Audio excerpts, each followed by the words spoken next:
Tzu Chi volunteers provide food supplies to a senior home in Machap Baru Malaysia. Office of Humanities from Tzu Chi University of Science and Technology is cooking up Malaysian vegetable curry. Welcome to DaAi Headlines. I'm Jenny Lee. Thank you for joining us. In Malaysia, a senior home in Machap Baru is the first institute to receive care from Tzu Chi Malacca chapter. Due to the pandemic, the senior home faced a donation and food shortage. Tzu Chi volunteers arrived in time with cookies and powdered beverages.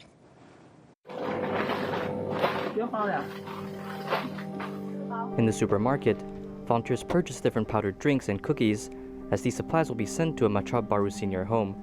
The senior home is the first institute to receive care from Tzu Chi Malacca chapter. The care began from 1992 till now, spanning over 29 years.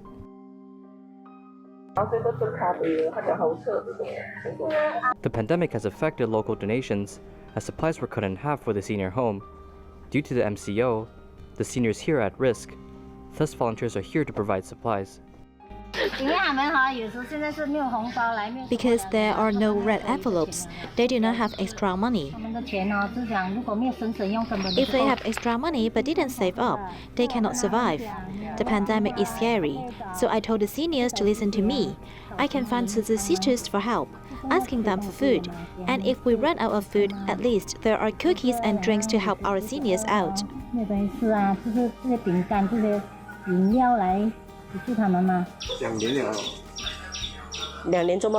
We haven't received red envelopes for 2 years, and there are no people coming here from Kuala Lumpur.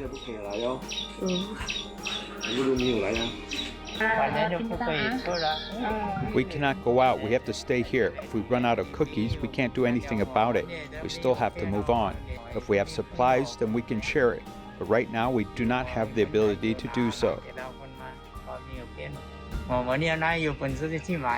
Though these seniors cannot go out, volunteers are here to provide love and warmth, helping them get through the tough times. The COVID pandemic is severe in Malaysia, and frontline personnel are racing against time to save lives. Tzu Chi Selangor and Kuala Lumpur chapter donated medical equipment to help alleviate hospitals' urgent needs. Facing the rapid increase in the number of COVID patients, Sedan Hospital in Selangor, Malaysia, has become a hospital dedicated to treating COVID patients starting from August 1st. Tzu Chi Selangor and Kuala Lumpur chapter gathered forces from all walks of life to assist in the establishment. The medical equipment donated today is worth more than $230,000. Be sure this will help Serdang Hospital to address the capacity of the increased number of COVID patients in the coming weeks. Every device is the weapon that doctors will need to fight against the virus. I think these devices can reduce the manpower needed by the doctors.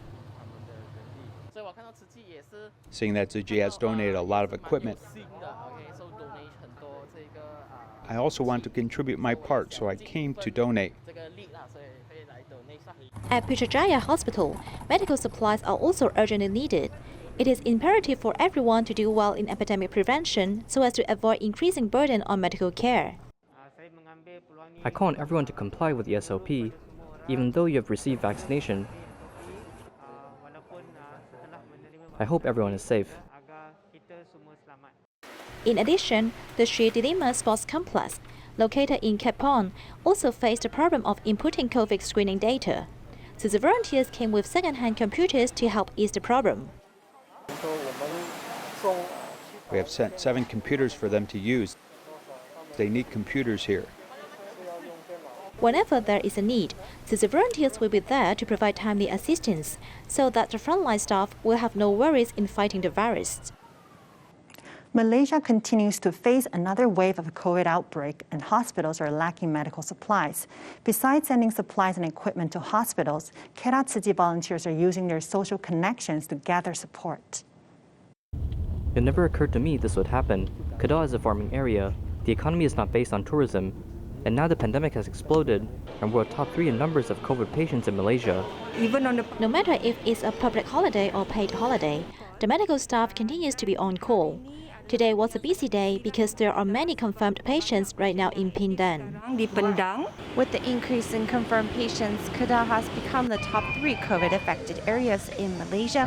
Tzu Chi volunteers continue to send supplies to hospitals, relieving the burden of the medical staff. We don't have a medical background, but we can send supplies to help, so they can help save lives. We're the supporting role of saving lives.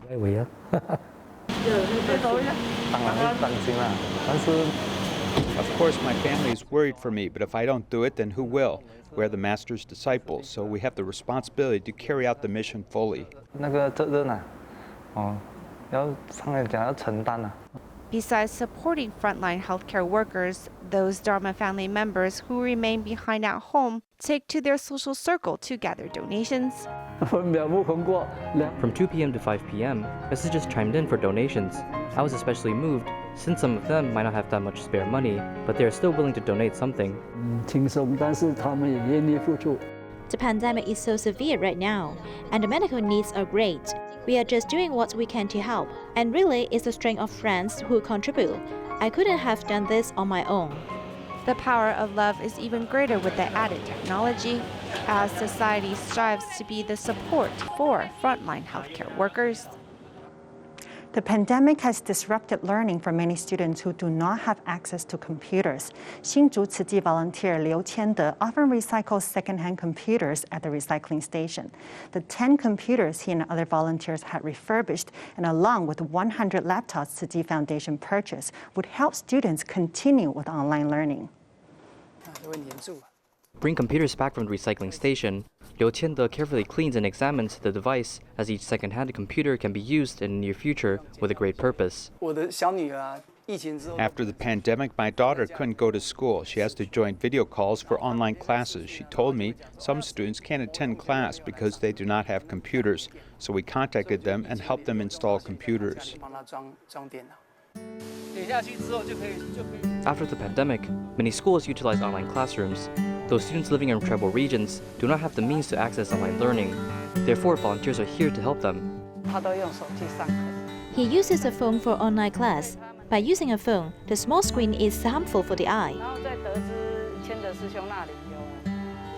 After knowing brother Qiande has second-hand computers, we wanted to install these computers for students, so that when students are in online classes, they won't harm their eye while being focused in class. The screen is bigger, it's more convenient. I can also open tabs in the browser to search for course materials. Besides computers, Tzu Chi Foundation also purchased 100 laptops, installing proper software for children to use, as volunteers hope that students may catch up with their studies. 谢谢师姑那么热天气还请假过来帮我送电脑。那你一直都有在努力，对不对？也不会让爸爸担心。我希望他们这次有电脑就好。 I hope the computers this time can be used properly, and my child can learn more knowledge from the computer. 这是。 As computers are sent to impoverished students, they can now continue their studies under the pandemic.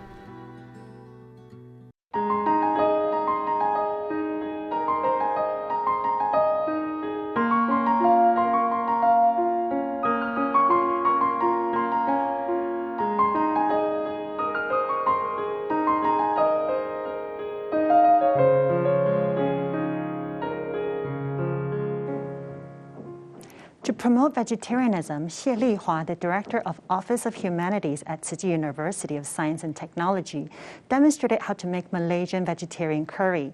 The ingredients contain turmeric, which has antioxidants and anti-inflammatory properties. During the pandemic, many people will cook it to boost immunity. Different kinds of ingredients, after prepared, were stir-fried together. Xie Lihua, the director of the Humanities Department of Tzu Chi University of Science and Technology, brought with her little helper to introduce Malaysian-style curry. Malaysians almost have curry in every meal of their daily diet, or else there will be spicy peppers. So in this vegetarian promotion, I thought of teaching everyone to cook curry.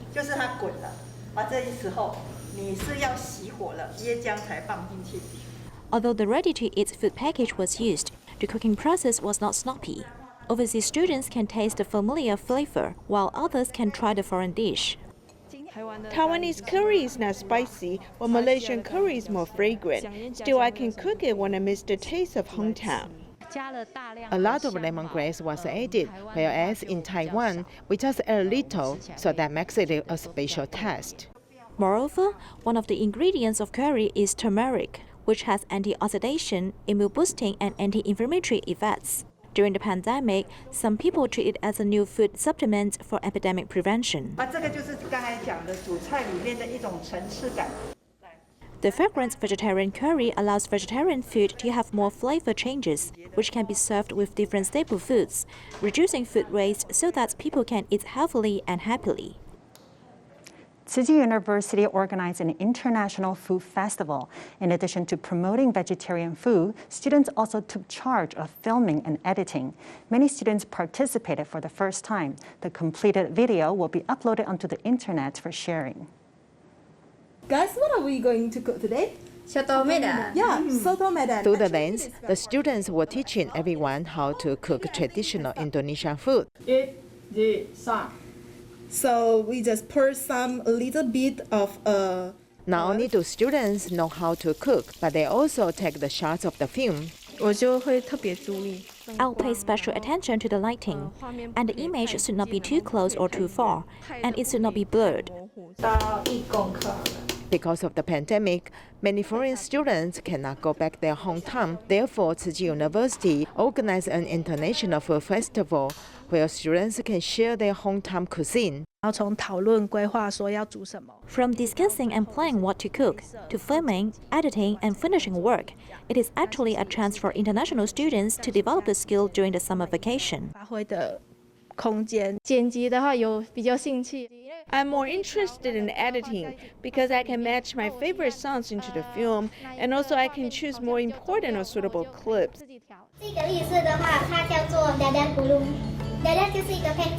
After the video is complete, it will be uploaded to the platform on the internet one after another. Those who are interested can watch and learn through the video. I feel very satisfied because it was the first time I took it. They thought it's so cute. I'll put some funny stuff in the footage, so the footage will not be boring. The International Food Festival of Tzu Chi University not only promotes vegetarian cuisine, but also makes summer life of the foreign students full and interesting.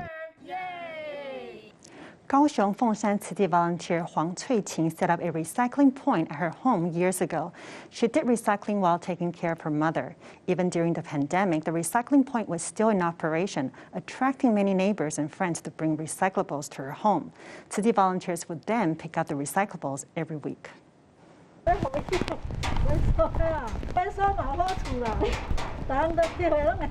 With recycled raincoats and remodeled carts, this elderly set off to collect recyclables in the rain. She doesn't know how to ride a scooter, so she goes to collect recyclables with the remodeled cart.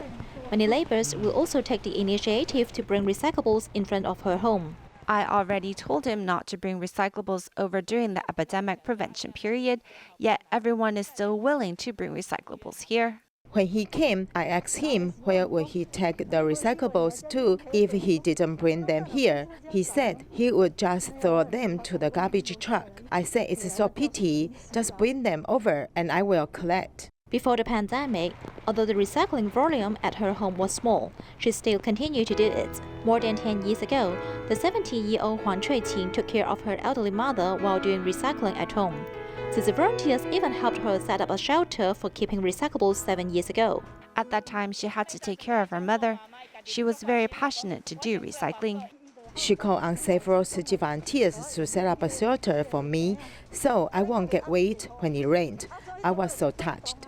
Volunteers cherished her a lot, so she is not alone while protecting the earth. Even during the pandemic, volunteers came here to collect recyclables for her every week.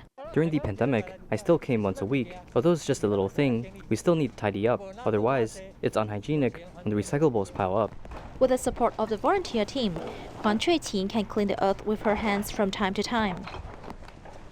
Step 30 is a charity organization that collects secondhand shoes to Eastern Africa to help locals prevent sand flea disease. The disease may lead to infections and gangrene or worse, amputation. Though the freight rates have increased during the pandemic, the charity continues to campaign for people to send love to Africa.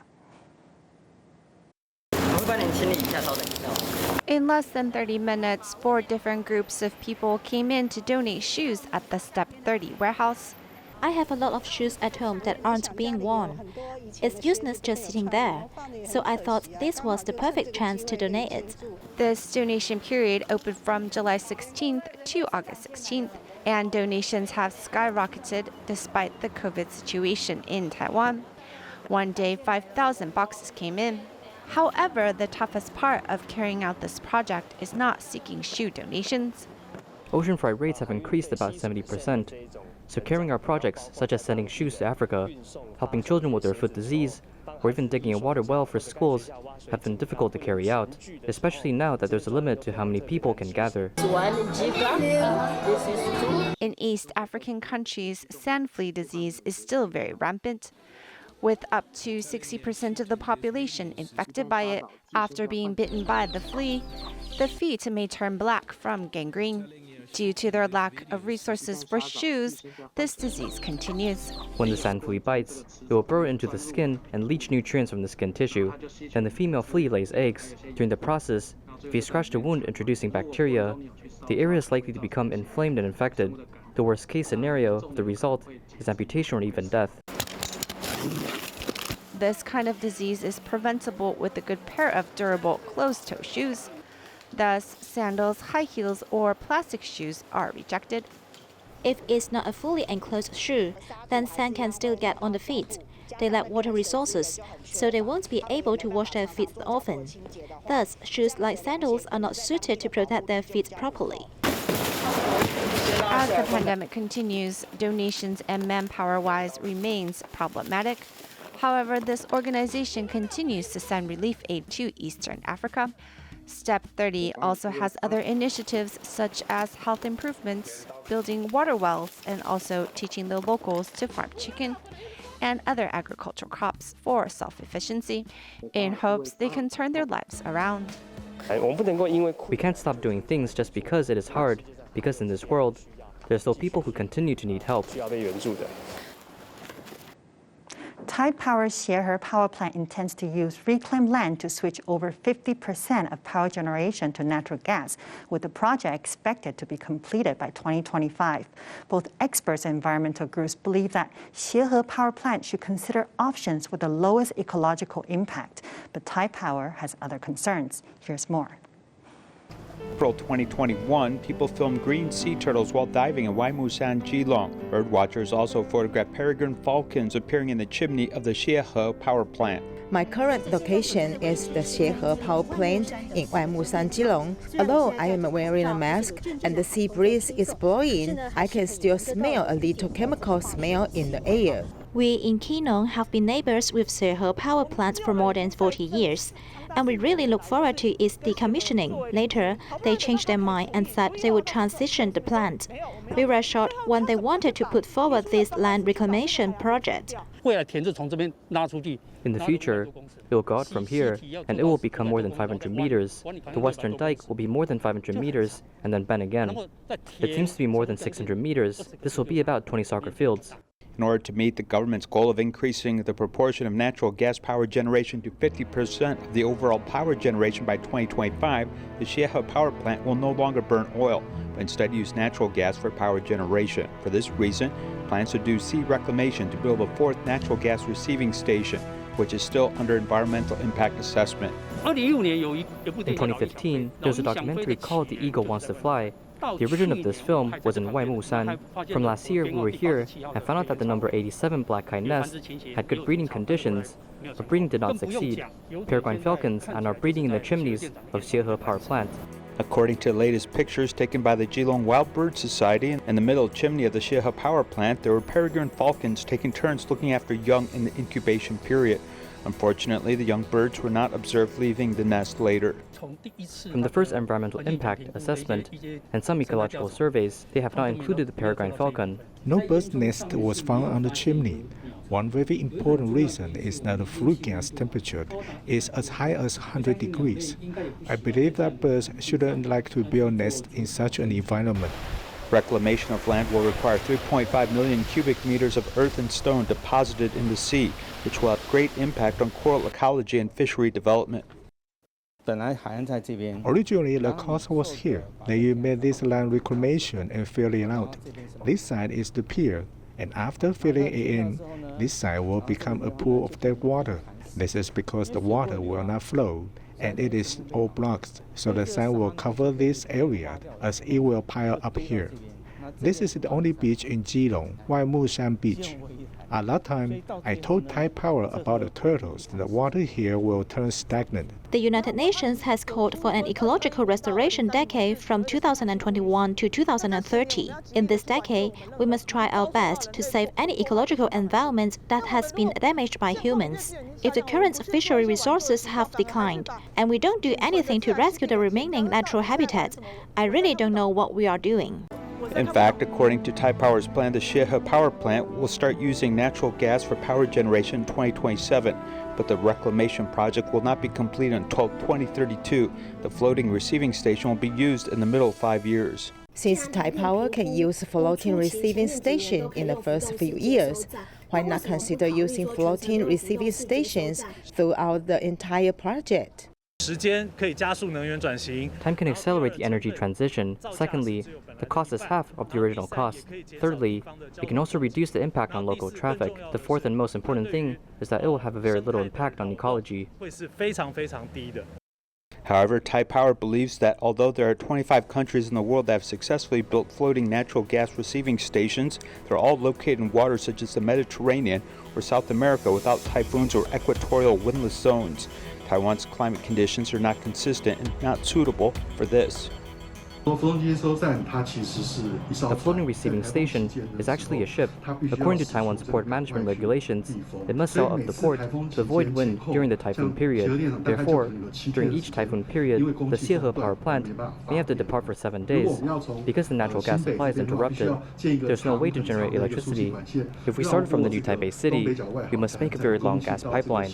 Bypassing the northeast corner to supply Xie Lihua, part of it would be a submarine pipeline. As part of the northeast corner of the seabed has a lot of rocks and steep terrain, and the water depth is more than 80 meters, so it will be quite difficult to do follow-up maintenance.